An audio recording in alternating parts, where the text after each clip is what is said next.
কেউ বৈধ অবৈধ গর্ভধারণ করে, কেউ আবার গর্ভে তার সন্তান হত্যা করে, কেউ আবার গর্ভে তার সন্তান হত্যা করে।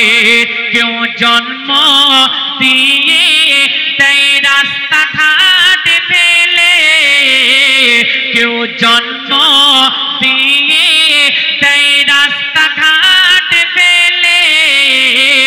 হাসরে বিচারে ধরবে খোদা তোরে, হাসরে বিচারে ধরবে খোদা তোরে।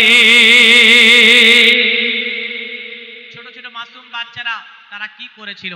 দুনিয়ায় আসার আগে তাদেরকে মেরে দেওয়া হচ্ছে। কেন? কিভাবে?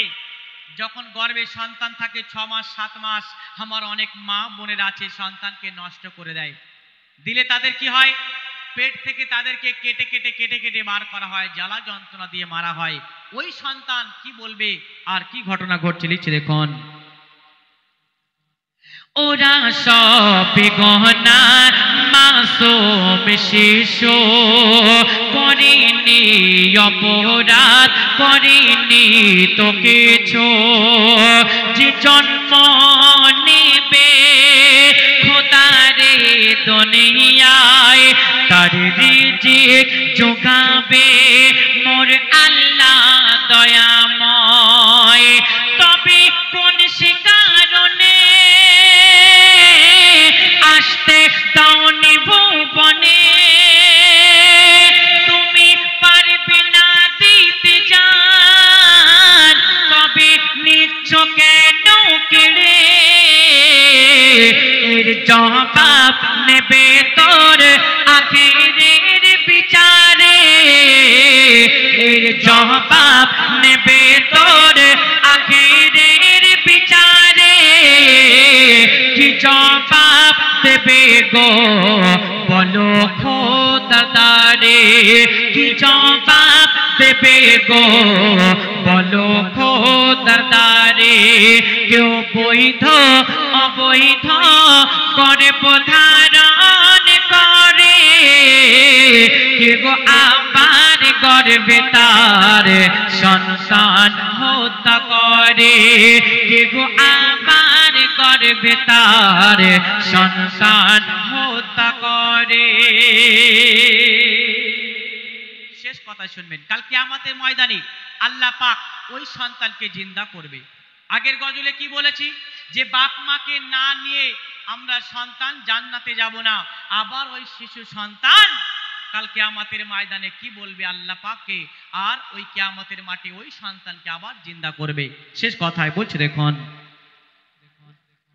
হাসরের মাঠেতে মোর আল্লাহ রহমান ওই গর্ভের শিশুদের করিবে জীবন দান।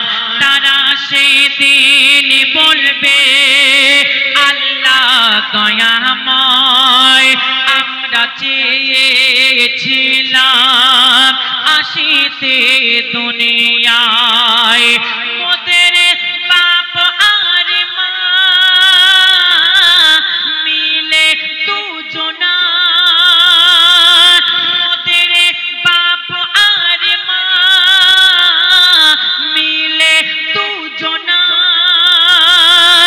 এই দুনিয়ার মুখ তারা দেখিতে দিল না,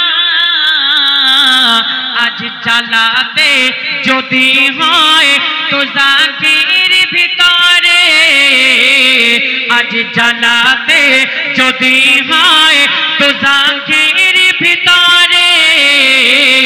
তাও তো জাগে ফেলে মোরা পা মায়েরে, তাও তো জাগে ফেলে মোরা পা মায়েরে।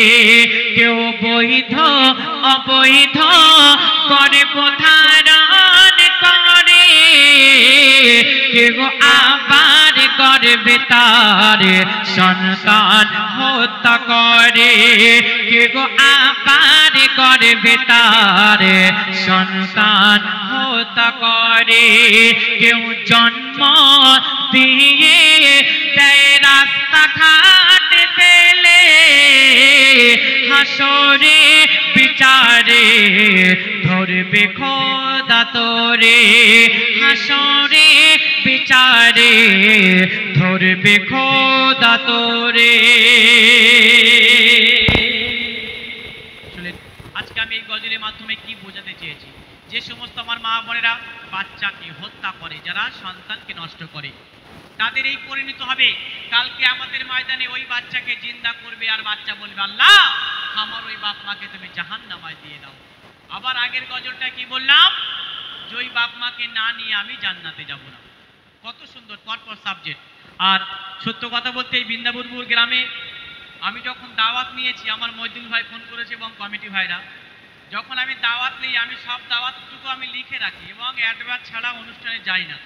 কিন্তু আমি এই অনুষ্ঠানের দাওয়াত যখন আমি নেওয়া হয় আমি খাতায়ও লিখি না, ডায়েরিতেও